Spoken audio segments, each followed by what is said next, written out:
हाँ, वर्षों बाद भाई।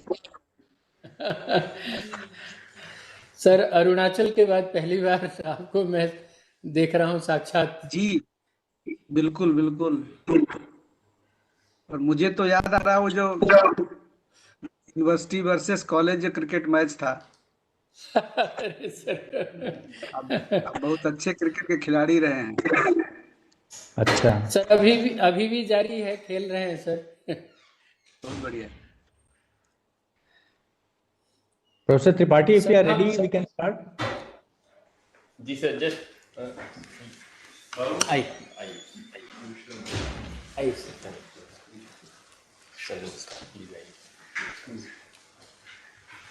हमारे मुख्य अतिथि महोदय भी आ गए हैं सर। नमस्कार।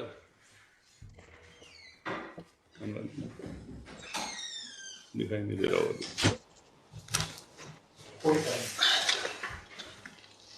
चलें स्टार्ट करें।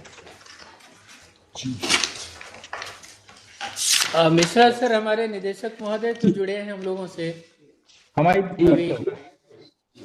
जी, और परिचय आप कर। प्रोफेसर रवि कुमार जी हैं हमारे डीन प्रशासन। जी, रवि और जी नमस्कार प्रोफेसर जी। मनोज त्रिपाठी जी हमारे अध्यक्ष हिंदी प्रकोष्ठ। जी, और प्रशांत गर्ग जी हमारे कुलशासक कुल सचिव जी, कुल जी, जी। सचिव हमारे। अच्छा लगा आप लोगों से दूर से ही मिलके। नमस्कार सर। नमस्कार। नमस्कार सर। तो हम शुरू करें आगे। रोहित जी कितने लोग ज्वाइन कर लिए सारे?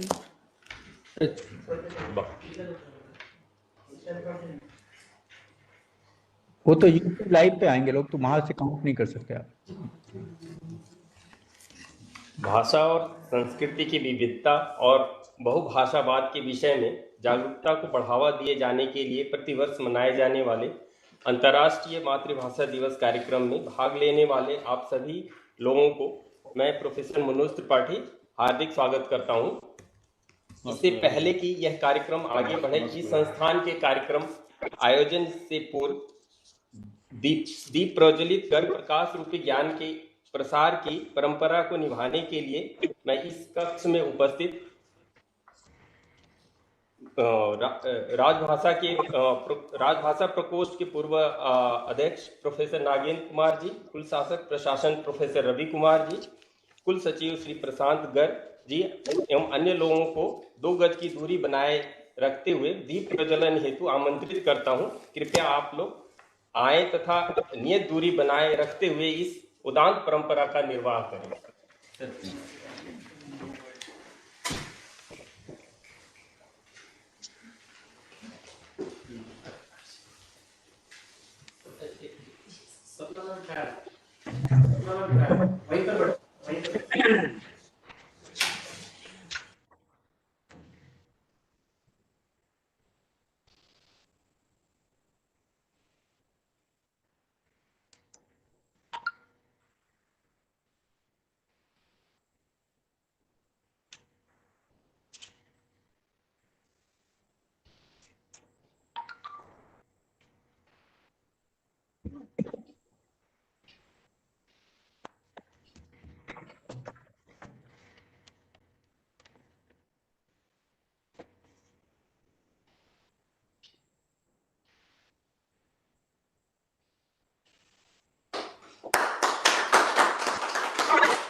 धन्यवाद।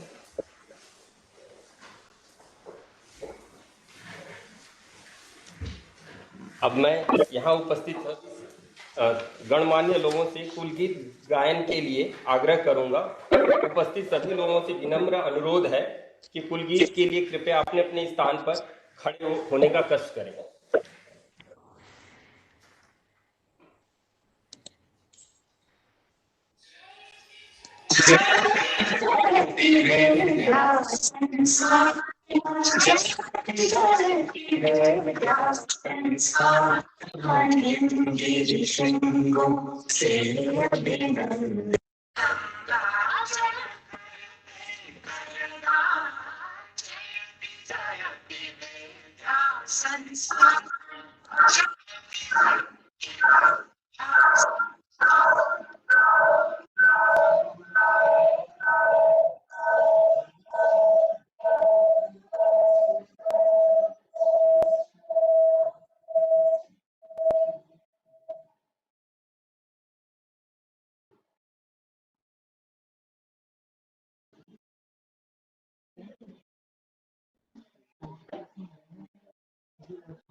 द्वारा रचित संस्थान के इस कुलगीत के पश्चात एक बार फिर मैं आप सभी लोगों का हार्दिक स्वागत करता हूं।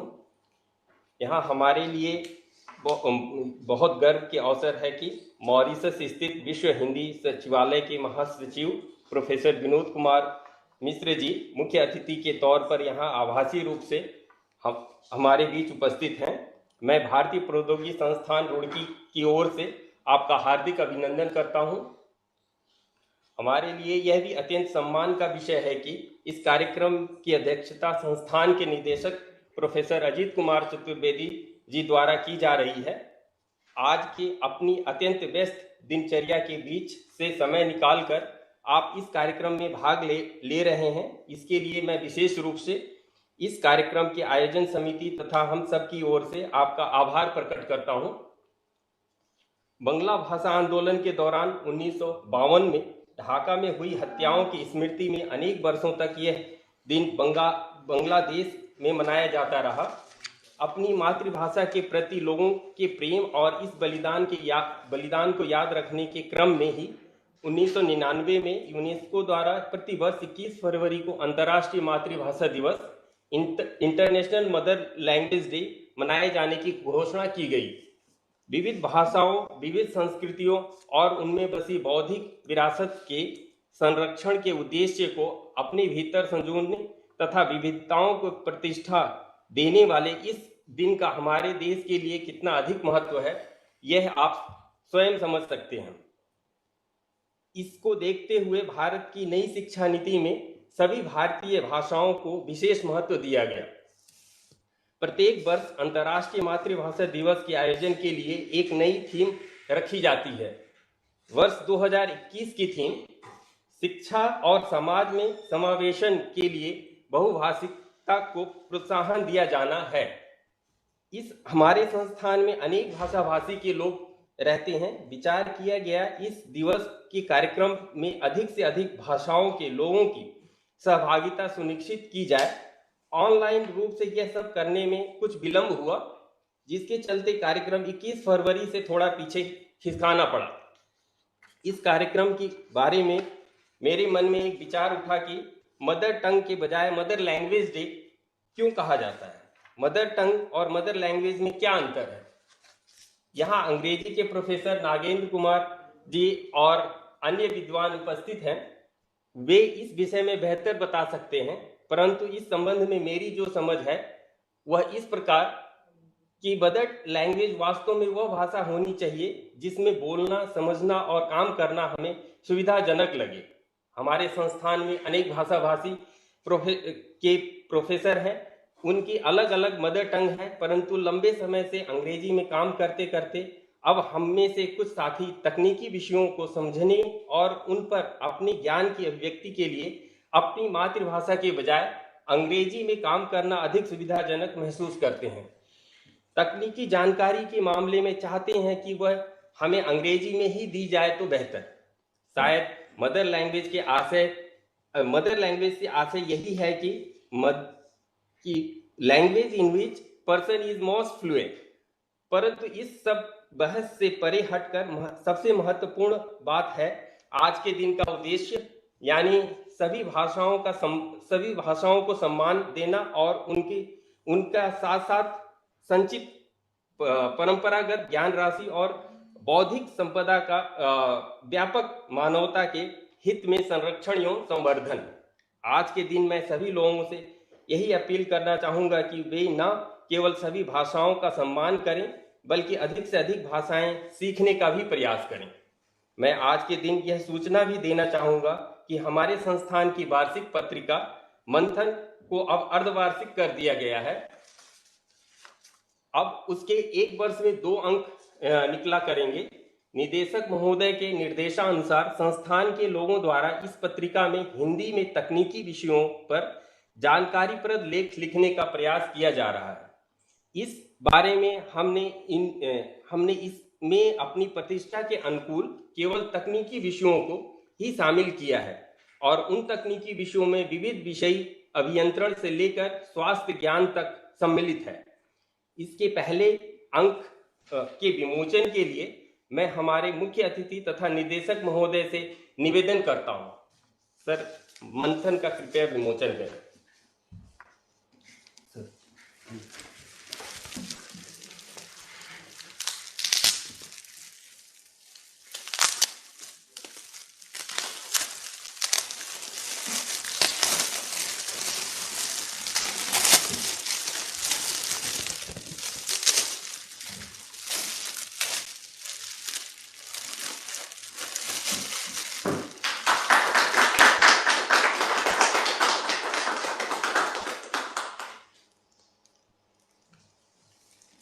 धन्यवाद।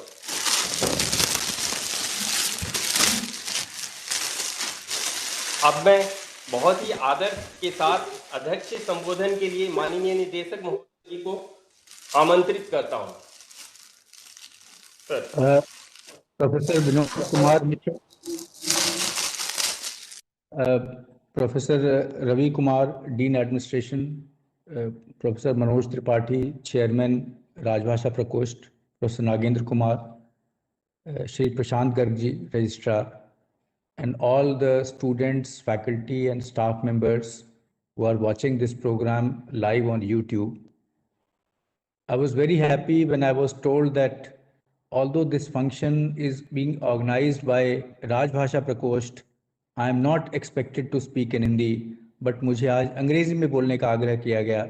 मुझे बहुत ही सुखद अनुभव हुआ, क्योंकि हम लोगों को आज के दिन तरह तरह की भाषाओं में बोलना है, तो इसलिए हमारे राजभाषा प्रकोष्ठ ने स्पीकर्स को अलग अलग लैंग्वेज में बोलने के लिए कहा है। And I was asked to speak in English, so as advised, I am very happy to do the honors today.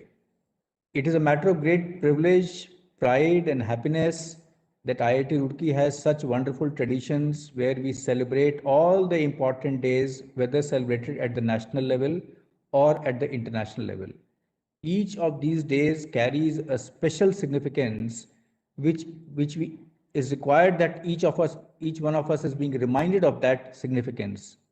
Whether it is the 14th September Hindi Divas or whether it is the 21st February, the International Mother Language Day, I think these days remind us not only about the importance of language, not only about the importance of the official language, but importantly, it is very useful to remember that what is the strength of India.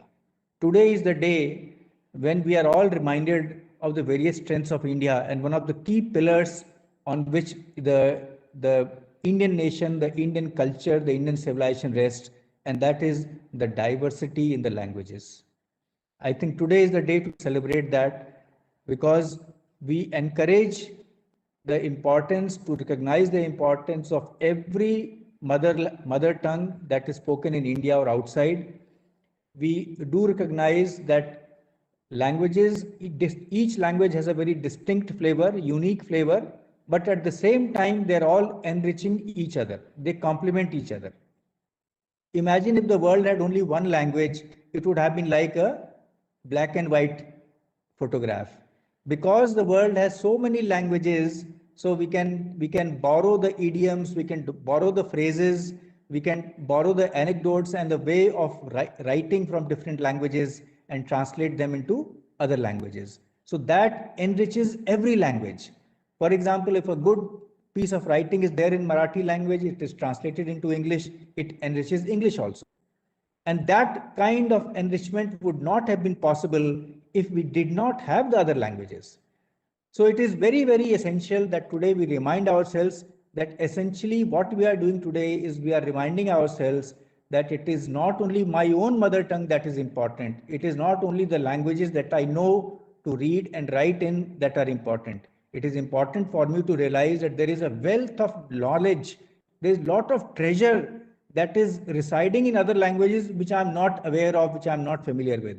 And if we get time, we would like to study each one of those languages, study the books that are written in those languages, and thereby gain more and more knowledge. There is also another reason because of which we celebrate this day.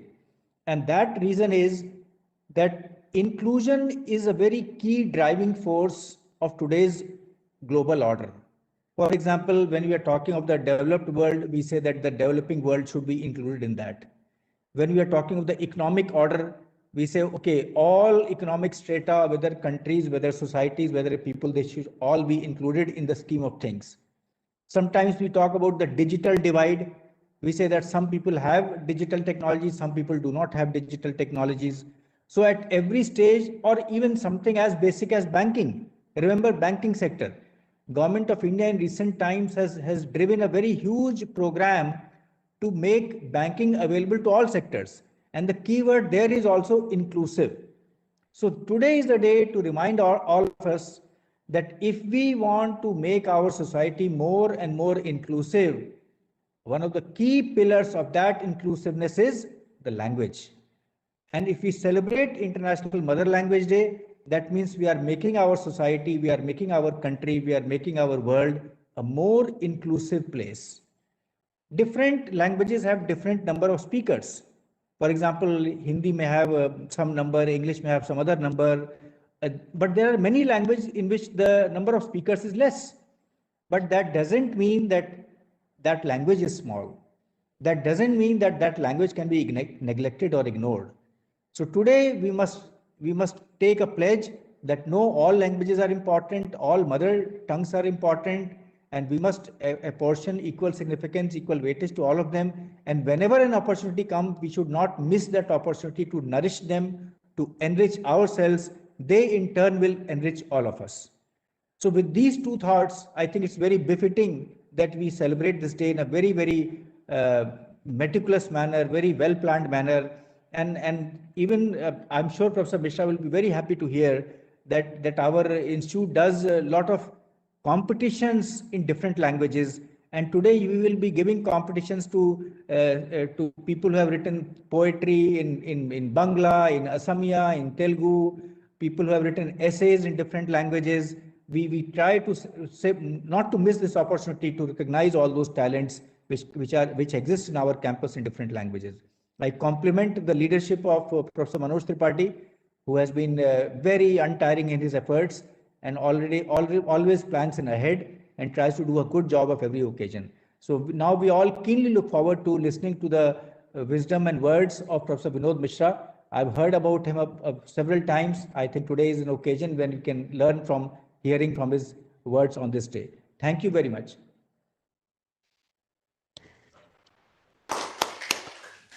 सम्मानीय निदेशक महोदय ने आपने संबोधन में हमारा उत्साह बढ़ाया है, इसके लिए मैं हृदय से आपके प्रति आभार व्यक्त करता हूं। अब समय है पुरस्कार वितरण का। इसके लिए मैं अपने स्कूल शासक प्रशासन प्रोफेसर रवि कुमार जी को आमंत्रित करता हूं। आदरणीय प्रोफेसर रवि कुमार जी, कृपया आप पुरस्कारों की घोषणा कर प्रतिभागियों का उत्साह बढ़ाएं।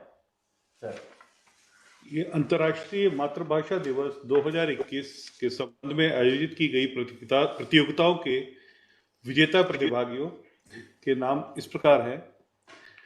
पोस्टर प्रतियोगिता हेतु पुरस्कार प्रथम वर्ग सुश्री आरुषि, प्रथम पुरस्कार रुपए 5,000।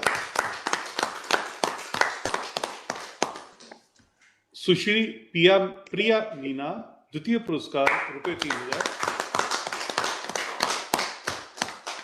श्री पीयूष कुमार, तृतीय पुरस्कार रुपए 2,000। पोस्टर प्रतियोगिता हेतु पुरस्कार द्वितीय वर्ग सुश्री इकरा, प्रथम पुरस्कार रुपए 5,000। सुश्री प्रियंका पाल, द्वितीय पुरस्कार रुपए 3,000। एंड श्री हर्ष सहदेव, तृतीय पुरस्कार रुपए 2,000। ट्रांसक्रिएशन प्रतियोगिता हेतु पुरस्कार प्रथम श्री एंसन थॉमस, रसायन विभाग, प्रथम पुरस्कार रुपए 5,000। श्री मोहित मदान, रिसर्च स्कॉलर भौतिक, प्रथम पुरस्कार रुपए 5,000। श्री अनुज रावत, विद्युत अभियांत्रिकी विभाग, द्वितीय पुरस्कार रुपए 3,000। श्रीमती नोबोनीता रक्षित, मानविकी एवं सामाजिक विज्ञान विभाग, द्वितीय पुरस्कार रुपए 3,000। श्री उज्जवल कुमार, जैव प्रौद्योगिकी विभाग, द्वितीय पुरस्कार रुपए 3,000। श्री विवेक वर्मा, यांत्रिक एवं औद्योगिक विभाग, तृतीय पुरस्कार रुपए 2,000।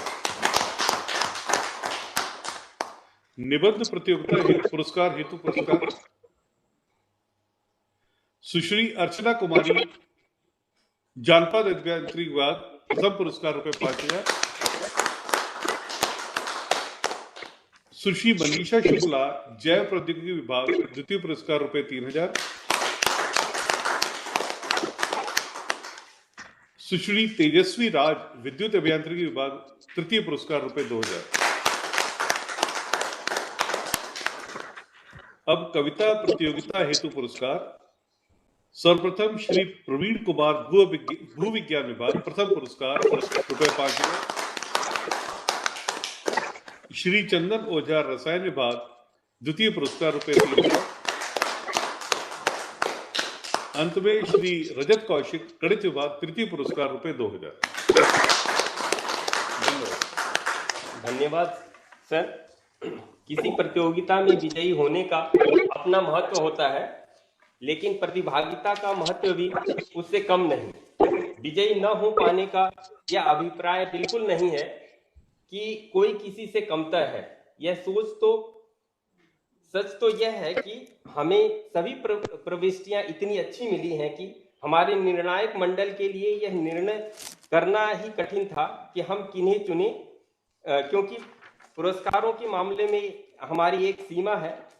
मैं विजेताओं के साथ साथ सभी प्रतिभागियों को हृदय से बधाई देता हूं, इस शुभकामना के साथ कि तू शाही है, परवाज है, काम तेरा, तेरे सामने आसमां और भी है। और अब समय है आज के इस कार्यक्रम के सबसे महत्वपूर्ण व्याख्यान का, जिसकी हम सभी को बहुत देर से प्रतीक्षा है। इसके पहले कि मैं अपने आज के मुख्य अतिथि प्रोफेसर विनोद कुमार मिश्र जी को मुख्य व्याख्यान के लिए आमंत्रित करूं, आवश्यक है कि आप सभी को मुख्य अतिथि का एक सामान्य परिचय दे दिया जाए। समग्र परिचय की बात मैं इसलिए नहीं करूंगा कि भाषा और साहित्य के लिए आपका जो योगदान है उसका पूरा विवरण देना इतने कम समय में संभव ही नहीं है।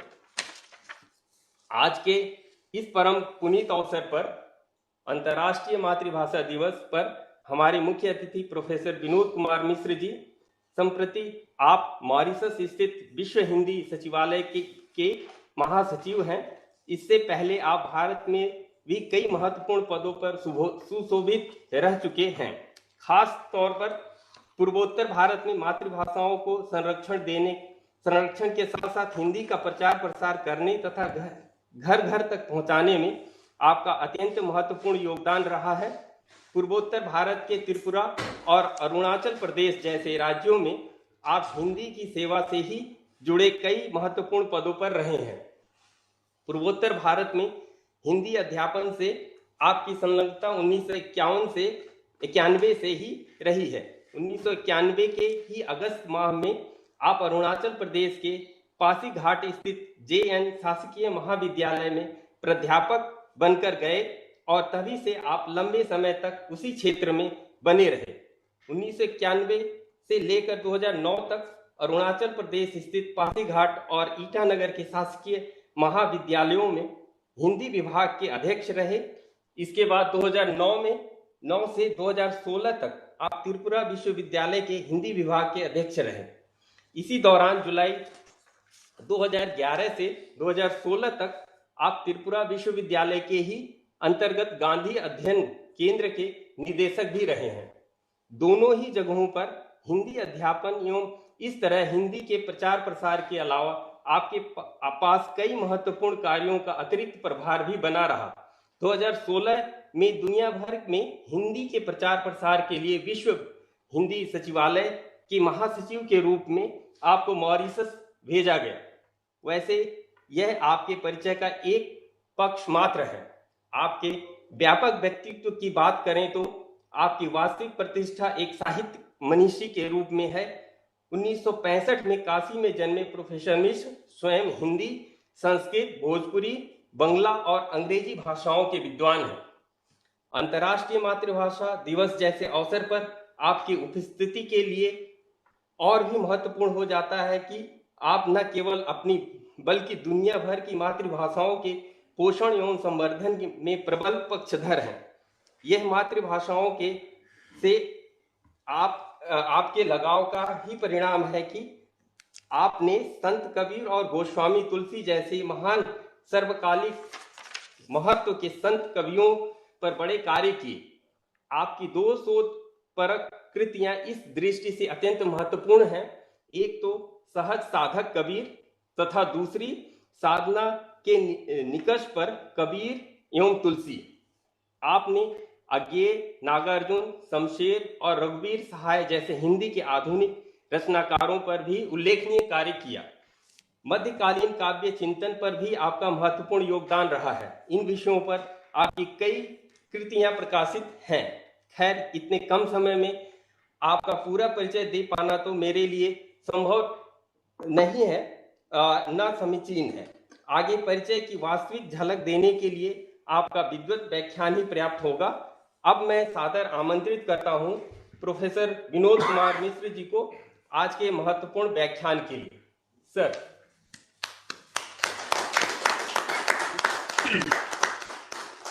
धन्यवाद प्रोफेसर मनोज त्रिपाठी जी। आज के इस कार्यक्रम के प्रोफेसर अजीत चतुर्वेदी जी, निदेशक भारतीय प्रौद्योगिकी संस्थान रुड़की, प्रोफेसर रवि कुमार जी, नागेंद्र कुमार जी, मनोज त्रिपाठी जी और संस्थान परिवार के विद्यार्थी, अधिकारी, कर्मी, जो भी इस आभासी मंच से जुड़े हुए हैं, सबको इस सुदूर हिंद महासागर के टापू से सादर नमन। हम लोग कहते हैं कि 7 समुंदर पार हम रहते हैं, ऐसा नहीं है, बस छोर का है फर्क। हम दोनों हिंद महासागर में ही हैं, आप उस छोर पर हैं, हम इस छोर पर हैं, और हमें जोड़ रखा है हिंद महासागर, तो हिंद ही काफी है जोड़ने के लिए। आज के इस महत्वपूर्ण कार्यक्रम में जुड़कर मैं स्वयं गौरवान्वित हूँ, और इससे अच्छा अवसर क्या हो सकता है कि जब पूरी दुनिया में भाषा को लेकर, मातृभाषा को लेकर सजगता बढ़ी है, विशेष रूप से भारत में। ऐसे में किसी प्रौद्योगिक संस्थान में भाषा दिवस का मनाया जाना निश्चित रूप से एक सुखद सूचना के रूप में मैं लेता हूँ। यह अलग बात है कि निदेशक महोदय अंग्रेजी में बात कर रहे थे, तो अंग्रेजी को तो हमने मान लिया है कि ये हमारे देश की भाषा है, अघोषित, लेकिन है तो राजभाषा ही, लेकिन अघोषित है। कभी कभी होता है ना कि जब आप बलात् आकर के कहीं बैठ जाएं तो हम मानने लगते हैं, लेकिन अच्छा ये हो कि हम अपनी मातृभाषा में बात करें। अगर ये मेरा व्यक्तिगत मानना है, वहां जितने विद्यार्थी हैं, निश्चित रूप से भारत भर के विद्यार्थी होंगे, उन्हें अपनी बात अपनी भाषा में कहने का अधिकार है। और आज जिस अवसर पर हम इकट्ठे हुए हैं, जिसकी चर्चा त्रिपाठी जी ने की, कि 5 विद्यार्थियों की शहादत ने किसी एक देश को जन्म दे दिया, इससे बड़ा भाषाई संस्कार क्या हो सकता है? इससे बड़ा भाषा को लेकर किसी भी जाति की प्रतिबद्धता क्या हो सकती है? इसे हमें सीखना चाहिए, वो भी इस्लाम धर्म को मानने वाले देश में। उर्दू की उपेक्षा कर अपनी, जिसकी चर्चा करते थे हमारे सोनार बांग्ला, अपनी भाषा को लेकर के एक देश अलग हो जाए, निश्चित रूप से वो जो 5 शहीद थे, वो उन्हें नमन करने का दिन है आज। और यदि हम अपने आसपास के देशों की बात करें तो हमें तो फक्र होता है कि अफगानिस्तान, नेपाल और भूटान, ये तीनों देश हमसे अच्छे हैं। कम से कम वो अपनी भाषा में, अपनी स्वभाषा में, अपनी मातृभाषा में काम करते हैं, बात करते हैं, वहां की अदालतों में उसी भाषा में काम होता है। और दक्षिण एशिया के अन्य देशों की अगर हम बात करें तो हम लोग बस, हमारी उपस्थिति केवल है। हम 75 साल की आजादी, आने वाले दिनों में 75 साल पूरे हो जाएंगे, हम अमृत महोत्सव मनाने जा रहे हैं, लेकिन मातृभाषा का सवाल, भाषाओं का सवाल वही है। अगर मैं कहूं कि अभी भी हम लोग मातृभाषा के नाम पर घुटने के बल चल रहे हैं, चल क्या रहे हैं, रेंग रहे हैं। कम से कम अफगानिस्तान, नेपाल और भूटान की संसद में अपनी भाषा का प्रयोग होता है। कानून, न्याय, शिक्षण, राजकाज, घर बाजार, उनकी अपनी भाषा है। वो हम अपने देश में न कर पाए, उसके कई कारण हो सकते हैं। दुख होता है कि भारत की जब अदालतें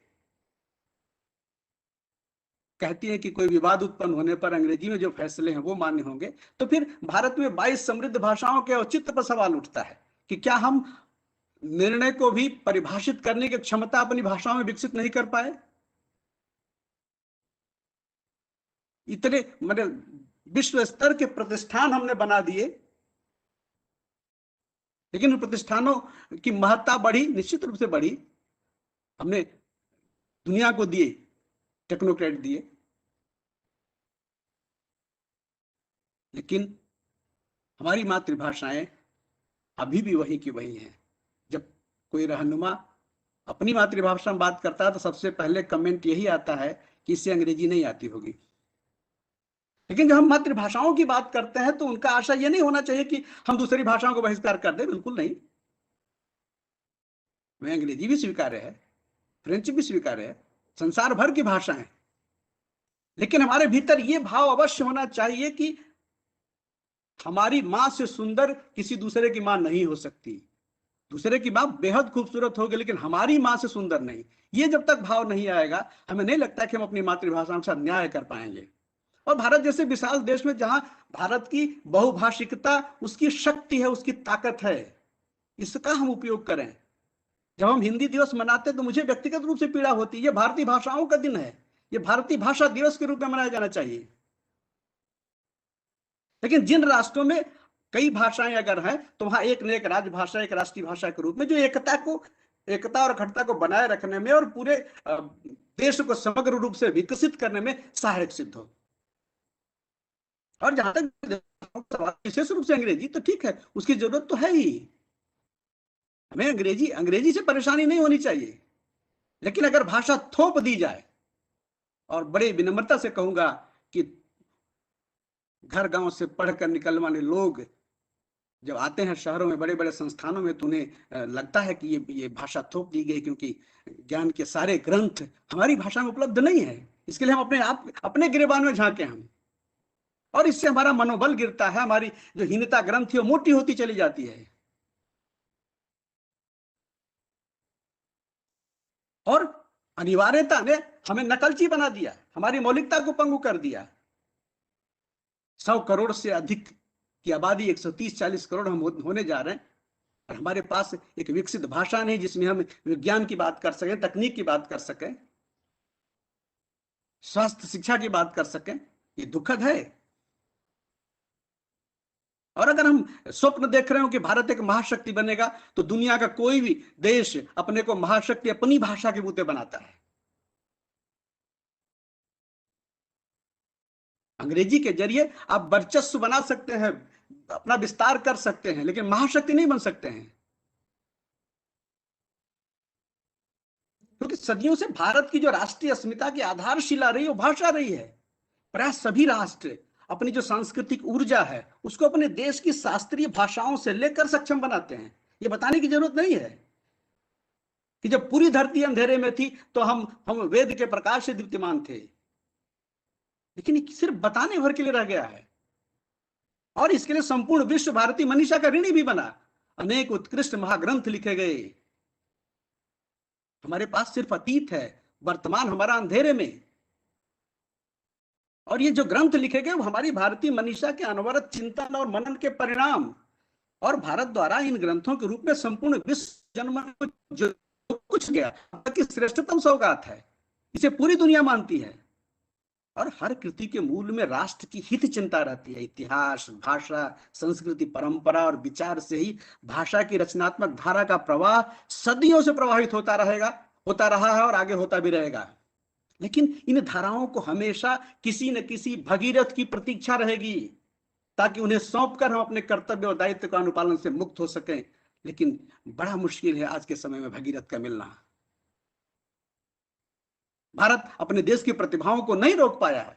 अगर विनम्रता से कहूं तो जितने हमारे देश में IIM हो, चाहे IITs हो, NITs हो, प्रतिभाओं को हम रोक नहीं पाए अपने देश में। तब ये लगता है कि क्या केवल एम्प्लॉयमेंट एक्सचेंज बन के रह गए? पढ़ाएंगे हम और इसका लाभ दूसरे को मिलेगा। तो हमारे भारत के सत्ता पर बैठने वाले लोगों को भी अपने गिरबान में झांकना होगा, तब भगीरथ मिलेंगे हमें। तब भगीरथ उस धारा को अक्षुण्ण बनाएंगे और संस्कृति और भारतीय सभ्यता के गंगा के प्रवाह को निरंतरता वही प्रदान करेंगे। लेकिन मां भारती का सचमुच दुर्भाग्य रहा है कि जो हम भगीरथों ने उसकी कभी परवाह नहीं की, उस धारा को सूख जाने दिया और उसके मूल में दी जाने वाले शिक्षा का ही हाथ रहा। क्योंकि भाषा शिक्षा की मजबूत बुनियाद रखती है और एक नए युग में प्रवेश कराती है। भाषा मात्र विचारों को आगे नहीं ले जाती, परंतु स्वयं साहित्य के निर्माण में महत्वपूर्ण भूमिका निभाती है, जातीय सभ्यता का प्रतीक गढ़ती है और सामाजिक चेतना का, सांस्कृतिक इतिहास में भाषा ही लिखती है। राष्ट्र निर्माण में अपनी महत्वपूर्ण भूमिका का निर्वाह वही भाषा करती है और जातीय सभ्यता की सार्वभौमिक पहचान बनाने का मार्ग भी मजबूत करती है। और भाषा की कड़ाही में पककर ही तो साहित्य में चिन्मय बनाता है। हम तो चिन्मय भूमि से आते हैं और भाषा के सांस्कृतिक आधार की जो गौरवशाली परंपरा की जो निर्मित उस सदियों से तप और ऋषियों की साधना की देन है। भारतीय भाषाएं तमाम विघ्न बाधाओं के बावजूद हजारों वर्षों की अपनी ऐतिहासिक यात्रा में कम से कम संप्रेषण से काव्य भाषा तक की यात्रा में उपलब्धियों के कई नए मानकों का निर्माण किया है और अनंत काल तक उस निर्माण के चलते हम अपने राष्ट्र को टूटने, बिखरने, विलुप्त होने के खतरे से बचाएंगे, बांध कर रखेंगे कवच के रूप में और समूची मानवता को वैचारिक पराधीनता से मुक्ति भी कराएंगे। लेकिन विडंबना तो देखिए कि हजारों वर्षों की हमारी गुलामी और गलत शिक्षा नीति के परिणाम स्वरूप हमारे स्वत्व और स्वाभिमान को कुचलने की साजिश आज भी जारी है। अब तो धीरे धीरे सांस्कृतिक पराधीनता का डर भी दिखाई देने लगा है और सांस्कृतिक पराधीनता राष्ट्र को खंड खंड कर देती है। ये डर सबको है और खंडित राष्ट्रीयता भाषा, शिक्षा और साहित्य तीनों को नहीं बचा सकती। भाषा से शिक्षा, शिक्षा से संस्कृति, संस्कृति से साहित्य सृजन संभव है। अतः हर हाल में भाषा के संरक्षण की दिशा में सार्थक पहल की जानी चाहिए। स्वभाव के स्तर पर, संस्कार के स्तर पर, चिंतन के स्तर पर भाषा को जीवन और जगत के व्यवहार के अनुकूल बनाना आज की अनिवार्यता है। ठीक है, आज हम सूचना के विस्फोटक युग में जी रहे हैं, अच्छा लगता है सुन के। संचार माध्यमों की त्रासदी यही है कि जिन भाषा और विचारों ने उसे जन्म दिया, आज उन्हीं को एक एक करके अलग किया जा रहा है। यह भी सत्य है कि जिस तकनीक के पीछे कोई बड़ा विचार नहीं होता, वो सामाजिक जीवन को ही समाप्त करने लगती है। इसलिए विचार मूल है। आज सभ्यता और संस्कृति के उपादान भी बदल रहे हैं, बौद्धिक औजार बदल रहे हैं, तो भाषा स्थिर क्यों? भारत में भाषा बहता नीर कहकर भाषाई परिवर्तन का सदैव स्वागत किया गया है। हम तो कबीर की भूमि से आते हैं, जहां कबीर कहता है कि भाषा बहता नीर। हम परिवर्तन की बात करते हैं और उस परिवर्तन में या आप रुदन करें या गर्व करें, यही प्रश्न आज भाषा के संरक्षकों के समक्ष नई चुनौतियां खड़ी कर रही है। यदि इसका सही सही उत्तर समय देगा, बहते नीर का प्रक्षालन भी समय ही करेगा, अन्यथा भाषा की नदी प्रौद्योगिकी और मीडिया के बनाए हुए घाटों से होकर ही बहेगी और आम जन उसी भाषा रूप को आदर्श मानकर उसमें डुबकी लगाएंगे। फिर भाषाई गरिमा को अक्षुण्ण बनाए रखना लगभग असंभव सा हो जाएगा। भूमंडलीकरण की बात हम करते हैं कि भूमंडलीकरण भाषा के वर्ण संकर रूप का समर्थन करता है, शुद्धता का नहीं। हम इंग्लिश की वकालत तो करते हैं, लेकिन भारतीय भाषाओं से शब्द लेकर किसी एक राज्य की भाषा को समृद्ध कर दिया जाए, इस पर हम तैयार नहीं होते हैं। और धीरे धीरे अब तो ई इंडिया का युग आ गया। हिंदी का विकास अगर हम बात करें, हिंदी की बात अगर करें, जो हमारे देश की राजभाषा है, ये भारत की लोक चेतना का विकास है और रूढ़ि मुक्त भारतीय संस्कृति मूल चेतना के संरक्षण का इतिहास भी यही है। कभी कभी मुझे लगता है कि कबीर की जिंदगी और हिंदी में एक रूपता दिखती है। जैसे गरीब ब्राह्मणी के कोख से कबीर ने जन्म लिया, गरीब मुसलमान दंपति ने पालन किया और फिर भी कबीर एक शानदार मंजिल तक पहुंच गए अपने बलबूते। कबीर को तो मैं कहता हूं, कबीर में स्वयमेव मृगेंद्रता, शेर का कोई राज तिलक नहीं करता जंगल में। तो वैसे हिंदी को भी या भारतीय भाषाओं को भी स्वयमेव मृगेंद्रता के पथ पर चलना होगा, तभी ये विश्व पथ का अनुगमन करेगी और वैश्विक यात्रा पूरी करेगी। सार्थक और रचनात्मक प्रतिरोध करते हुए वैकल्पिक भाषा के रूप में अपनी दावेदारी पेश करने हम हमेशा पीछे रहे हैं, क्योंकि हमारे भीतर रचनात्मक प्रतिरोध नहीं है। हम प्रतिरोध नहीं करते हैं, असल्ट नहीं करते हम। और यह हर दृष्टि से हमारी भाषाएं वैश्विक स्तर पर भी पूरी क्षमता के साथ मौजूद है, लेकिन आवश्यक है कि बढ़ती हुई या नित बदली हुई तकनीक के दौर में वो प्रासंगिक बनी रहे। आने वाले दिनों में आप जैसे संस्थानों की महत्वपूर्ण भूमिका आने वाली है कि कैसे इन भाषाओं को मरने से बचाया जाए, क्योंकि तकनीक के सहारे भाषाएं जिंदा रहेंगी। कहा तो जाता है कि अगर संसार में 2-3 भाषाएं रहेंगी जिसमें पूरी दुनिया को संबोधित करने की बात आए, तो उसमें एक भाषा हिंदी रहेगी। ये दिवा स्वप्न नहीं है, ये सच है। और आज के तकनीकी युग में हिंदी के माध्यम से प्रौद्योगिकी का विकास संभव है, लेकिन करे तो कौन? हमने मान लिया कि हमारे पास एक विकल्प मौजूद है, लेकिन जब आप जरा देखें, जापान को देखें, चीन को देखें, रूस को देखें, इजराइल को देखें, जर्मनी को देखें, फ्रांस को देखें, इजराइल से तो हमें शिक्षा लेनी चाहिए कि एक मरी हुई भाषा को जिंदा कर दिया, और हम भारतीयों ने एक जीवंत भाषा संस्कृत वैज्ञानिक भाषा को हमने मार दिया, खत्म कर दिया। वो केवल कर्मकांड की भाषा बन के रह गई। और इन तमाम देशों में जो भी तकनीकी या विज्ञान का विकास हुआ है स्वभाषा में हुआ है, इसे आप भी स्वीकार करेंगे। लेकिन ये बात हम आम भारतीयों के गले क्यों नहीं उतरती है? क्या अभी वो भाषाई हैंगओवर सदियों तक रहेगा अपने भीतर? अब समय आ गया है। एक और हमारी संस्कृति में नवसामंतवाद की चर्चा होती है, दूसरी ओर संसार में सूचना कौशल और पूंजी के शिकंजे में फंसकर आम आदमी के पहचान के संकट के सामने खड़े हैं। मनुष्य उपभोक्ता बन के रह गया है, और वैश्वीकरण के इंतजाल में हमें अपनी भाषा, संस्कृति और मूल्यों को मुक्त कर अंधानुकरण की जो प्रवृत्ति है उससे बाहर आना होगा। और जो हम परोस रहे हैं और जो परोसी जा रही कृत्रिम संस्कृति है उसे नकारने का साहस भी दिखाना होगा। संसार किसी भी विचारधारा में बहे, लेकिन शाश्वत मूल्यों की को खोने की कीमत पर नहीं। मूल्य, जिस भी देश, जिस भी समाज, जिस भी समुदाय से मूल्य चले गए वो समुदाय जिंदा नहीं रहता है, बचता नहीं है। यह सच है कि आज पूरी दुनिया मुनाफे और खुदगर्जी के बीच बह रही है। पूंजीवादी लहरों में सब कुछ बह जाने का खतरा भी है। ऐसे में भाषिक संप्रेषण की प्रकृति का कोई सर्वमान्य सिद्धांत निर्मित नहीं किया जा सकता, और सुचितावादी दुराग्रह और संस्कृत गर्भित भाषा के मोह को उतार फेंकने की जरूरत है।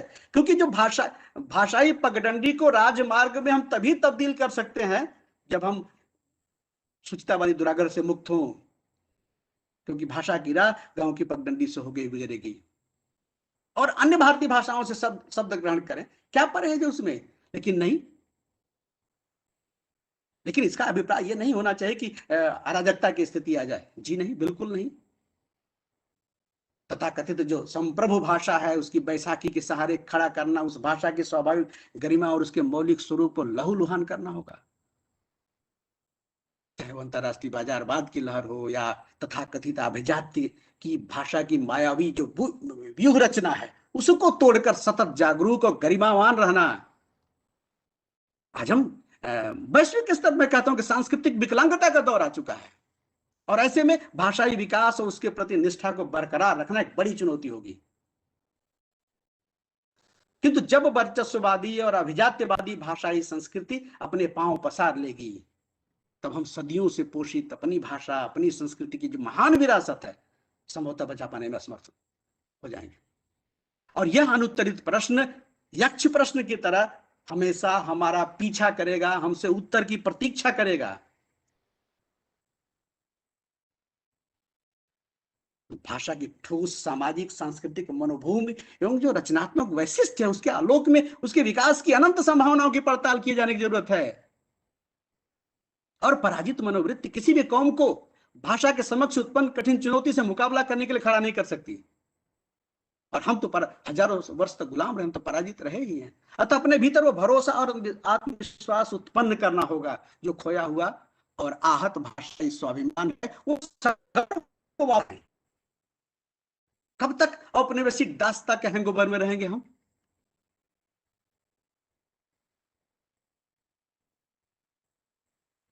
हमारी सोच पर जो ताला जड़ दिया गया उसे खोलने की जरूरत है।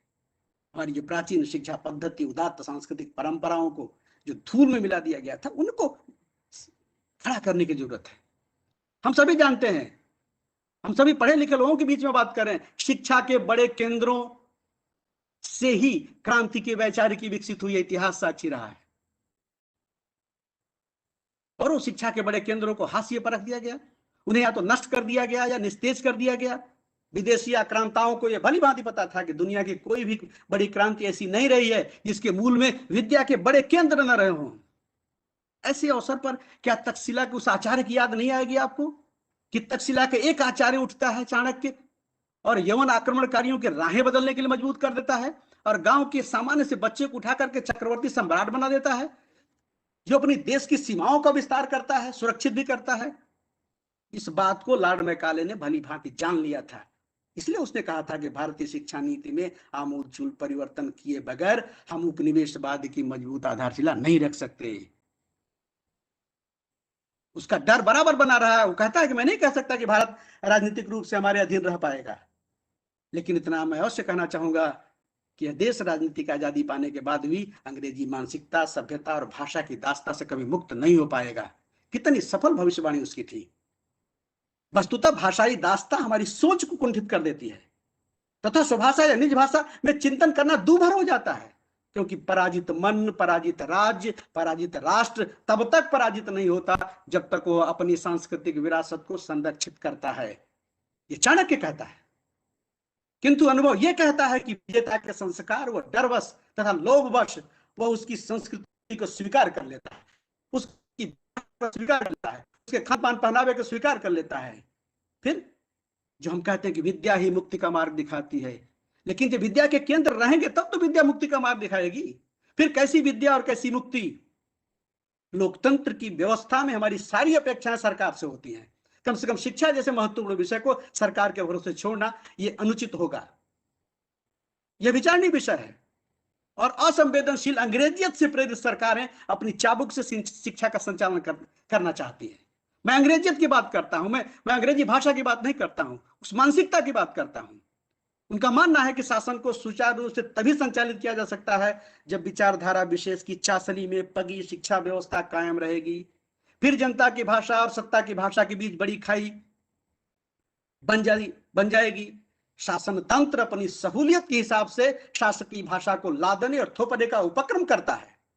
प्रश्न जनता बनाम सत्ता का भी है। सत्ता की भाषा जनभाषा से इतर मायालोक का निर्माण करती है, जिसमें जनभाषा व संस्कृति के लिए कोई स्थान नहीं होता है। भाषा के सवाल पर आजादी के बाद सबसे जोरदार ढंग से अगर किसी ने आवाज उठाई थी तो रामानुज लोहिया थे। रामानुज लोहिया ने कहा था, लोहिया जानते थे कि आजादी के बाद सत्ता के संचालन की चाबी जिनके पास होगी उन्हें आम जनता से कोई सरोकार नहीं होगा। यह उसी वर्ग का विस्तार पटल होगा जिसने ब्रिटिश हुकूमत के साथ सत्ता की साझेदारी की थी। दिक्कत अंग्रेजी से नहीं है, अंग्रेजियत से है। अंग्रेजियत मातृभूमि, मातृभाषा और लोक संस्कृति की विरोधी रही है। इससे असहमति हो सकती है किसी की, ये विमर्श का विषय हो सकता है, लेकिन इस पर विचार किया जाना चाहिए। हमारा मौलिक चिंतन और हमारी कल्पना शक्ति उपनिवेश की उस भाषा के ककहरे और व्याकरण में उलझ कर रह गई, पर खरा न उतरने वाली भाषा है वो। जिसका शब्दकोश भानुमति का कुनबा हो, जिसमें Greek, Latin, German, French, Dutch, Hindi, Urdu, Sanskrit आदि दुनिया भर की भाषाओं के शब्द मिल जाएंगे। जिस भाषा का अपना कोई व्युत्पत्ति शास्त्र नहीं है, जिस भाषा में कभी ग्रंथ नहीं लिखा गया, जिसने किसी धर्म, संस्कृति या वैचारिक चेतना को, आंदोलन को नया रूप दिया हो, क्रांति का सूत्रपात किया हो। यदि इसे हम मान लें कि यह ईसाइयों की प्रमुख भाषा है, तो बाइबल भी तो इस भाषा में नहीं लिखी गई। कुरान शरीफ, हदीस, वेद, पुराण, गीता, महाभारत, जन व्यवस्था, दास कैपिटल सरीके तमाम क्रांतिकारी ग्रंथ किस भाषा में लिखे गए, यह हम आप सब पर छोड़ते हैं आज के दिन। फिर भी एक वैश्विक संस्कृति एवं एक विश्व भाषा का नारा देने वाली साम्राज्यवादी शक्तियां अपने विजय रथ पर दौड़ रही हैं, आज भी दौड़ रही हैं। परिणाम स्वरूप मानसिक क्षमताओं का ह्रास हुआ है। स्वावलंबन और सर्वोपरि बनने का सपना आज तक पूरा नहीं हुआ। बदलते दौर में जन भाषाओं की धार कुंद पड़ गई। विश्व बाजार के दुर्योधन के प्रति धृतराष्ट्र के मोहासक्त होने से विदुर और भीष्म सहित सभी भारतीय भाषाई गूंगेपन के शिकार हो गए हैं। अकेले प्रोफेसर चतुर्वेदी जी आप क्या कर सकते हैं? और छद्म छवियों के खेल में हम जिस भाषा को गढ़ने में लगे हुए हैं, कहीं वो हमारी सांस्कृतिक अस्मिता को खतरे में न डाल दे। भाषाई निष्ठा की इस उदासीन प्रवृत्ति का निदान किसी के पास है भी या नहीं, ये विषय सोचनीय है। संयुक्त राष्ट्र संघ बड़ी बड़ी बातें करता है। उसी ने कहा ना कि सन 2000 से आप लोग विश्व मातृभाषा दिवस मनाइए। क्या संयुक्त राष्ट्र संघ की भाषा नीति की समीक्षा नहीं होनी चाहिए? केवल 6 भाषाओं का विशेषाधिकार ही प्रचलन में रहेगा? यदि शीघ्र ही रचनात्मक और सार्थक कदम नहीं उठाए गए तो हिंदी सहित दुनिया के तमाम समृद्ध भाषाएं कोट एंड कोट में कहूंगा वर्नाकुलर भाषा बनकर आ जाएंगी। मुझे तो वर्नाकुलर शब्द से चिढ़ होती है। एक भाषा के अतिरिक्त सारी भाषाएं वर्नाकुलर हो गई, तमाम भाषाएं मर जाएंगी और एक बोली या भाषा का खत्म होना पीढ़ी दर पीढ़ी संचित परंपराओं, संस्कृति और सभ्यता का खत्म हो जाना है। और फिर सूरज को कुछ निजी मुट्ठियों में बंद कर प्रकाश वितरण करने वाली उन महाशक्तियों का विरोध जायज है यदि राष्ट्र संघ की वैश्विक स्वीकार्यता बढ़ानी है, विश्व लोकतंत्र को मजबूत करना है, तो भेदभाव दूर करना होगा। खुशी की बात है कि पिछले 5-6 वर्षों में भारत में एक फिजा बदली है। नई शिक्षा नीति में भाषा के बसंत की आहट सुनाई दे रही है। मुझे तभी भी डर है।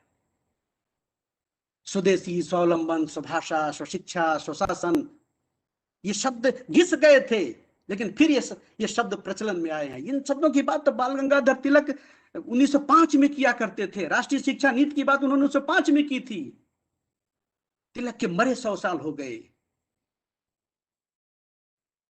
चलिए, देर से ही सही, नई शिक्षा नीति की घोषणा हुई है। कम से कम भारतीय भाषाओं में प्रारंभिक शिक्षा की तो बात हुई।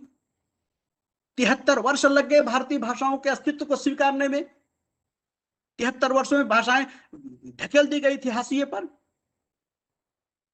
और आज उन भाषाओं का होना, उनकी आहट का होना, हमारे राष्ट्र नायकों और शिक्षा के नीति नियंताओं को कटघरे में खड़ा करती है। अब भी यदि आंखें नहीं खुली तो भारतीय समाज तो हाशिए पर जाएगा ही। गर्भ में पहुंचने से कोई रोक नहीं पाएगा। शिक्षा व्यवस्था खत्म हो जाएगी। मैं डरा नहीं रहा हूं। आजादी मिलने के बाद कितने नोबेल प्राइज, कितने शोध भारत में हुए, विचार कीजिए। इजराइल जैसा देश मरी हुई भाषा को जिंदा करता है अपनी भाषा में, कितने नोबेल प्राइज उनको मिलते हैं, कितने शोध उनकी भाषा में होते हैं। ये सब विचार किए जाने की जरूरत है। आज समय ने हमें इतिहास को उस कालखंड में लाकर खड़ा कर दिया जहां से थोड़ी भी चूक हुई, या कि गांधी की तरह मौन रहे, या कि तटस्थ रहे, तो इतिहास कायर कहेगा, माफ नहीं करेगा। इतना नहीं, समय के दंड विधान से कोई नहीं बचाएगा, और हम स्वयं भी बच नहीं पाएंगे। भाषा को लेकर भारतीय राज सत्ता के कुचक्र और आवाम की चुप्पी, दोनों को इतिहास के लौहदंड से दंडित किया जाएगा। अतः जरूरत है कि हम उस भाषा के तिलस्म से बाहर निकलें और अपने स्वभाषा में कम से कम प्रारंभिक से लेकर उच्च शिक्षा तक देने की बात तो करें। तब सही अर्थों में हम कह सकते हैं कि सा विद्या विमुक्तये, तब आत्माभिव्यक्ति का अधिकार मिलेगा। अभी भी वक्त है संभलने का। मुझे तो शेर याद आता है कि अब हवाएं ही करेंगे रोशनी का फैसला, जिस दिए में जान होगी वही दिया रह जाएगा। इतना ही नहीं, आज तूफान से बचने की कोई राह तो है, कल न तदबीर चलेगी न मुकद्दर होगा, तब कुछ नहीं बचेगा। तो सही वक्त है कम से कम सरकारें जगह, जन सामान्य जन सरोकारों से जुड़ी बातों पर बहस तो हो। जो प्रतिष्ठान बड़े बड़े आप जैसे संस्थानों में काम करने वाले लोग अगर आगे नहीं आएंगे, तब तक हम मातृभाषा को तो शिक्षा का माध्यम बना पाएंगे न उसमें हम कोई ग्रंथ लिख पाएंगे, कुछ नहीं कर पाएंगे। तो अगर समय रहते सोच लिया जाए, कर लिया जाए, तो मुझे लगता है कि इससे बेहतर कुछ नहीं होगा। इन्हीं शब्दों के साथ अपनी वाणी को विराम दूंगा। अगर मेरी कुछ बात तल्ख लगी हो, किसी को दुख पहुंचा हो, तो क्षमा चाहूंगा, क्योंकि पेशे से मास्टर हैं, मैं भी मास्टर हूं, हिंदी का हूं, और थोड़ा समय अगर अधिक ले लिया हूं तो क्षमा कीजिएगा। मुझे याद नहीं था कि कितना समय मैं बोल गया। धन्यवाद।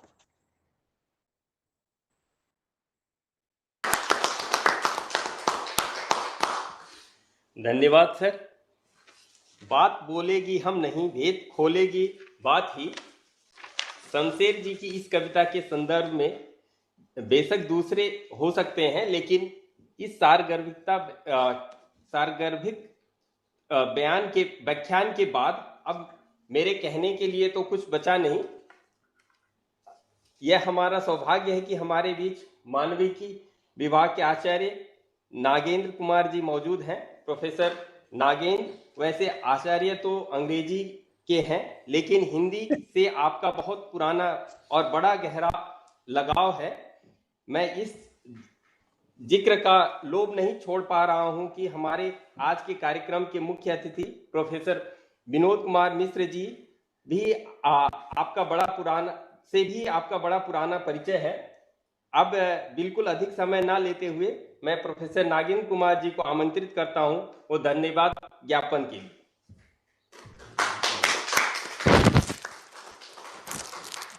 धन्यवाद महोदय। सर्वप्रथम तो मैं माननीय अध्यक्ष राजभाषा प्रकोष्ठ आचार्य मनोज त्रिपाठी जी का कृतज्ञ हूँ कि उन्होंने मुझे ये सुअवसर दिया है, और गर्व की अनुभूति के साथ साथ मेरे लिए ये क्षण थोड़े भावुक क्षण भी हैं। आदरणीय मुख्य अतिथि प्रोफेसर विनोद मिश्र जी से मेरा संबंध 25 वर्षों का है। और आज भी मैं उस दिन को भूला नहीं हूँ किन परिस्थितियों में मैं उनसे ईटानगर शहर में मिला था, और उसकी बहुत सारी यादें हैं जिन्हें मैं संजो के रखा हूँ अभी तक। वर्षों से इस दिन की प्रतीक्षा थी जब आपसे रूबरू होंगे, आपको सुनने का सुअवसर मिलेगा। आज मेरी वो इच्छा पूरी हुई है, मैं उसके लिए ईश्वर का धन्यवाद देता हूँ। मुझे ये कहते हुए संकोच कतई नहीं हो रहा है कि आज का ये आयोजन, अंतर्राष्ट्रीय मातृभाषा दिवस का आयोजन सही मायने में अंतर्राष्ट्रीय है। वो इसलिए कि हमारे बीच हमारे जो मुख्य अतिथि हैं वो एक अंतर्राष्ट्रीय स्तर के विद्वान हैं, और अभी जो वो हमसे जुड़े हैं वो भी अंतर्राष्ट्रीय है, इसलिए कि उन्होंने जैसे कहा कि हिंद महासागर के उस पार से वो बोल रहे हैं और हम इस पार से उनको सुन रहे हैं। मैं सर्वप्रथम अपने हिंदी प्रकोष्ठ के अध्यक्ष और उनकी पूरी टीम और उसके साथ ही हमारे माननीय निदेशक महोदय के नेतृत्व को धन्यवाद करता हूँ, जिसकी वजह से आज का ये कार्यक्रम इन विषम परिस्थितियों में भी हम लोग ऑनलाइन इतनी सफलतापूर्वक आयोजित कर पाए। मुझे याद है कुछ 6 महीने पहले जब हम एक कार्यक्रम कर रहे थे तो कुछ तकनीकी व्यवधान आए थे जिनकी वजह से हमारा कार्यक्रम बहुत सुचारू नहीं चल पाया था, लेकिन आज का कार्यक्रम इतना सुचारू ढंग से चला है जिससे मुझे बहुत प्रसन्नता हुई है। आज का अंतर्राष्ट्रीय मातृभाषा दिवस का ये कार्यक्रम बहुत ही खास है, और इसकी गरिमा इस वजह से हुई क्योंकि हमारे निमंत्रण को प्रोफेसर विनोद कुमार मिश्र जी ने सहर्ष स्वीकार किया और अपने विचारों की उदारता और वाणी के प्रवाह से उन्होंने हम सबको अभिसिंचित किया। इसके लिए मैं हृदय से आपका आभारी हूँ। आपको सुनना हमेशा से बहुत ही सुखद रहा है। मैं जानता हूँ कि एक चीज़ के मामले में आप बहुत धनी हैं, वो है आपके विचार। उसमें आपने कभी भी कमी नहीं आने दी है। जब कभी भी कोई भी बात करते हैं पूरे विश्वास के साथ करते हैं और पूरी शिद्दत से करते हैं। और आज भी जब आप भाषा के प्रश्न पे जब बोल रहे थे तो ऐसा लग रहा था कि आपकी वाणी सीधे हृदय से आ रही है। और जब आपने कहा कि मुझे याद नहीं कि कितना समय मुझे दिया गया था और मैं कितने समय तक बोला, मुझे लगता है कि जब हम भाव विभोर हो जाते हैं तो किसी चीज़ में खो जाते हैं, तब शायद उस प्रवाह में बहते हुए समय का हमें कदापि ध्यान नहीं रहता है। लेकिन आपको सुनना इतना सुखद था कि हम लोगों को भी समय का बिल्कुल आभास नहीं हुआ, बल्कि मैं कहूँ कि आप घंटों बोलते रहते और हम घंटों सुनते रहते। शायद कभी हम आपको बीच में रुकने के लिए आग्रह नहीं करते। प्रोफेसर मिश्र की इस कार्यक्रम में हिस्सेदारी केवल इस दृष्टि से महत्वपूर्ण नहीं है कि आपने हिंदी भाषा और साहित्य के लिए बहुत कार्य किया है और अंतर्राष्ट्रीय मातृभाषा दिवस के इतिहास तथा इसकी महत्ता से पूरी तरह सुपरिचित हैं, बल्कि हमारे लिए आपका इस कार्यक्रम के लिए वर्चुअली ही सही हमारे साथ होना इसलिए भी महत्वपूर्ण है कि आप हमेशा ही मातृभाषाओं का पोषण करने और उन्हें प्रोत्साहित करने के प्रबल पक्षधर रहे हैं। अपनी यह भूमिका आपने हमेशा पूरी तरह निभाने की कोशिश की है। यह बात भोलेनाथ की नगरी काशी से लेकर पूर्वोत्तर भारत और मॉरिशस सहित पूरे विश्व में आज जिस तरह से आप हिंदी की अलग जगा रहे हैं, ये सही साबित होती है। ध्यान रहे कि हमारा संस्थान भारतीय प्रौद्योगिकी संस्थान रुड़की अपने मूल स्वरूप में भी एक बहुभाषी संस्थान है। हमारे संस्थान के निदेशक प्रोफेसर अजीत कुमार चतुर्वेदी जी स्वयं बहुभाषिकता बहुसांस्कृतिकता के पोषक एवं पक्षधर हैं। आपके नेतृत्व में भारतीय प्रौद्योगिकी संस्थान में इस कार्य संस्कृति को लगातार प्रोत्साहन एवं संवर्धन मिला है और इसी का एक उदाहरण है कि आप दोनों ही हस्तियों, आज के आयोजन के मुख्य अतिथि प्रोफेसर विनोद कुमार मिश्र जी और प्रोफेसर अजीत कुमार चतुर्वेदी जी ने अपनी अति व्यस्त दिनचर्या से इस कार्यक्रम के लिए समय निकाला और सक्रिय सहभागिता की। माननीय मुख्य अतिथि महोदय, मैं एक बात का विशेष यहाँ पर उल्लेख करना चाहूँगा। शायद आपको पता नहीं होगा, हमारे यशस्वी निदेशक महोदय प्रपौत्र हैं पंडित परशुराम चतुर्वेदी जी के।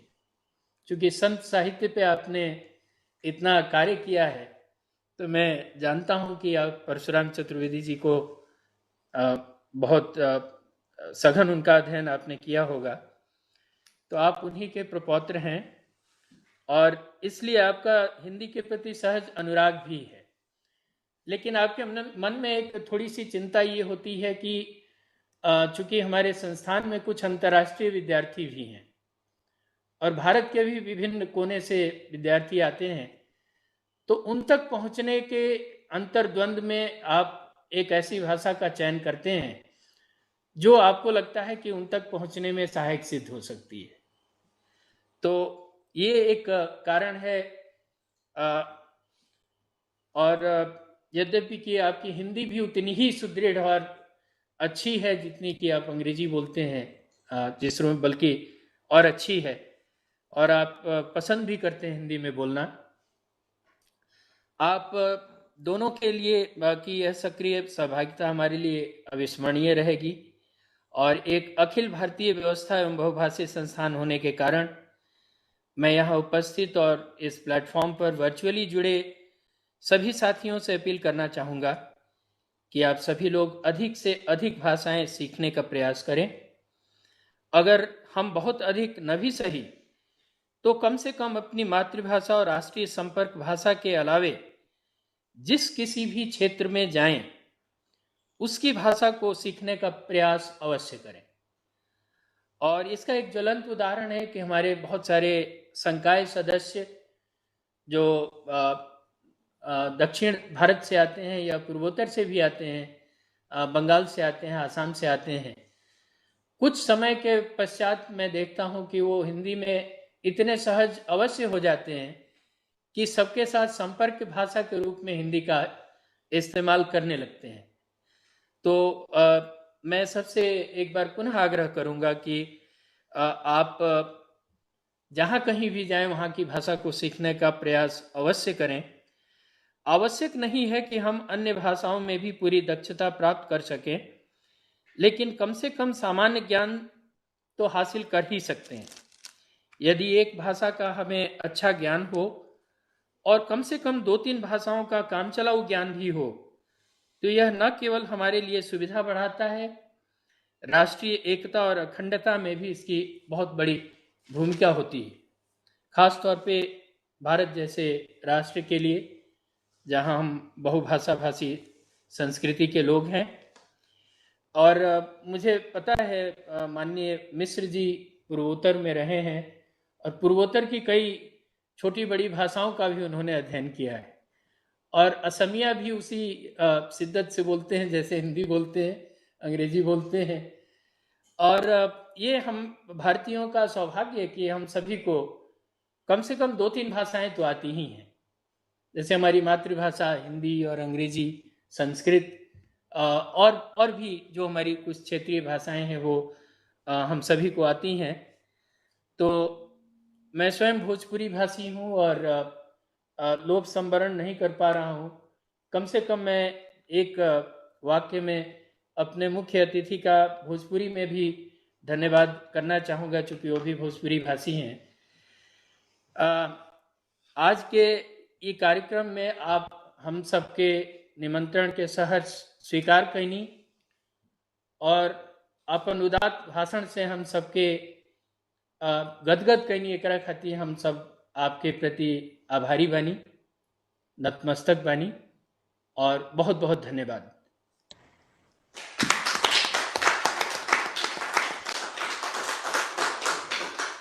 हम सभी जानते हैं कि इतने बड़े स्तर का कार्यक्रम सिर्फ एक आदमी के प्रयास से नहीं होता है। कुछ लोग सामने दिखते हैं और बहुत सारे लोग उसकी नींव में होते हैं, नेपथ्य में होते हैं। इस कार्यक्रम को सफल बनाने में हमारे संस्थान के हमारे कुल सचिव श्री प्रशांत गर्ग जी, जो हिंदी प्रेमी हैं और हिंदी के लिए हमेशा हमारे साथ कंधे से कंधा मिलाकर चलते रहते हैं, उनका हमें मार्गदर्शन भी मिला है और सक्रिय सहयोग भी मिला है। हमारे कार्यक्रम में उपस्थित हमारे डीन प्रशासन प्रोफेसर रवि कुमार जी, आपकी ये सबसे बड़ी विशेषता ये है, मैंने देखा है कि बड़ी से बड़ी टिप्पणी भी आप शुद्ध हिंदी में लिखते हैं और उसको देखकर गर्व की अनुभूति होती है कि आप मैकेनिकल इंजीनियरिंग के प्रोफेसर हैं और अंग्रेजी में आपकी शिक्षा हुई है, लेकिन आप हिंदी में बड़ी बड़ी टिप्पणियाँ लिखते हैं और बहुत अच्छी हिंदी में लिखते हैं। और हिंदी प्रकोष्ठ, राजभाषा प्रकोष्ठ जब कभी भी आपसे किसी भी तरह के मार्गदर्शन की अपेक्षा करती है तो आप हमेशा सतत उसके लिए उपलब्ध होते हैं, तो हम आपका विशेष आभार प्रकट करते हैं। राजभाषा प्रकोष्ठ के अध्यक्ष प्रोफेसर मनोज त्रिपाठी जी, आप महीनों से इस कार्यक्रम की रूपरेखा को तैयार करने में लगे हैं, दिन रात एक किए हुए हैं। आपके साथ एक बहुत ही अच्छी टीम है और उस टीम के भी सभी लोग, सपना जी हैं, अंशुमन चतुर्वेदी जी हैं, हमारे इष्टदेव जी हैं, महावीर जी हैं और हमारे बहुत सारे मित्र यहाँ पर, हमारे कंप्यूटर केंद्र के भी मित्र लोग बैठे हैं जिनके सहयोग से हम इस कार्यक्रम को ऑनलाइन संचालित कर रहे हैं। रोहित जी हैं और हमारे कुछ और मित्र बैठे हैं और साथ ही संस्थान के बहुत सारे लोगों का प्रत्यक्ष और परोक्ष रूप में इसमें हमें सहयोग मिला है। इसके साथ ही साथ मैं उन सभी संकाय सदस्यों और स्टाफ के सदस्यों का भी हृदय से आभार व्यक्त करता हूं, जिन्होंने विभिन्न जो प्रतियोगिताओं का हमने आयोजन किया था उसके निर्णायक मंडल के रूप में अपना बहुमूल्य समय ही नहीं दिया, बल्कि उन प्रविष्टियों का गहन अध्ययन किया, विश्लेषण और विवेचन किया। साथ ही हमें जो पुरस्कृत किए योग्य एंट्रीज थी उनके बारे में हमें बताया, जिसके आधार पे हमने आज उन प्रतिभागियों को पुरस्कार यहाँ पर प्रदान किया है। साथ ही मैं आभार व्यक्त करता हूँ हमारे उन तमाम विद्यार्थियों का और जो हमारे जो संस्थान के जो कर्मी हैं उनके भी जो बच्चे हैं, उनका, परिवार के सदस्यों का, जिन्होंने बहुत सक्रिय रूप में हमारे सभी कार्यक्रमों में, हमारी प्रतियोगिताओं में बढ़ चढ़कर प्रतिभाग किया, जिसकी वजह से हमारे पास बड़े संख्या में प्रविष्टियां मिली। और जैसा कि हमारे डीन प्रशासन कह रहे थे और हमारे अध्यक्ष भी कह रहे थे कि हमारे लिए निर्णय कर पाना बड़ा ही मुश्किल था, क्योंकि प्रतिभागियों की जो प्रविष्टियां थीं वो बड़ी उत्कृष्ट थीं और हम लोग सभी बहुत गौरवान्वित हुए कि इस बड़े स्तर पे लोगों ने इसमें बढ़ चढ़ कर हिस्सा लिया। और इससे ये विश्वास भी मन में जगता है, जो वेदना मैंने आपकी बातचीत में देखी प्रोफेसर मिश्र जी भाषा के प्रति, मुझे ये लगता है कि हमारे जैसे संस्थान इसमें अग्रणी भूमिका निभा सकते हैं। जैसा आपने भी कहा कि भाषा को संरक्षित और संवर्धित करने में आने वाले समय में तकनीक का बहुत बड़ा योगदान होने वाला है। ऐसे में हमारे जैसे तकनीकी संस्थान इसमें अग्रणी भूमिका निभा सकते हैं। मैं आपको विश्वास दिलाना चाहता हूँ, जहाँ तक भारतीय प्रौद्योगिकी संस्थान रुड़की की बात है, तो आपको जानकर सुखद आश्चर्य होगा कि वर्ष 1951 में ही जब भारत में संकल्पना रखी जा रही थी शब्दावली आयोग की, वैज्ञानिक एवं तकनीकी शब्दावली आयोग की, तो उसके केंद्र में हम रहे और हमारे यहाँ के विद्वानों ने उसको शुरू किया था। और उसके बाद से विज्ञान एवं तकनीकी संबंधित शब्दावली के गठन में और गढ़ने में हमारा सक्रिय योगदान रहा है। और जहाँ तक हिंदी दिवस मनाने का सवाल है, तो 1980 से हम लगातार हिंदी दिवस का 1954 से लगातार कर रहे हैं। और हिंदी के जितने भी बड़े मूर्धन्य विद्वान इस देश में माने जाते हैं, चाहे वो सिंघवी जी हों, किशोरी वाजपेयी जी हों, इवन ज्ञानी जैल सिंह जी भी हमारे मुख्य अतिथि के रूप में यहाँ आ चुके हैं। तो आज उस कड़ी में इस मातृभाषा दिवस के शुभ अवसर पे आप जैसे विद्वान की संगति पाकर हम सभी गदगद हैं।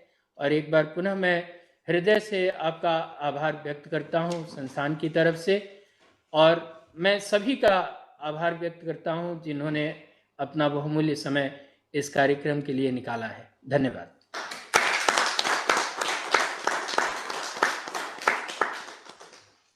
धन्यवाद।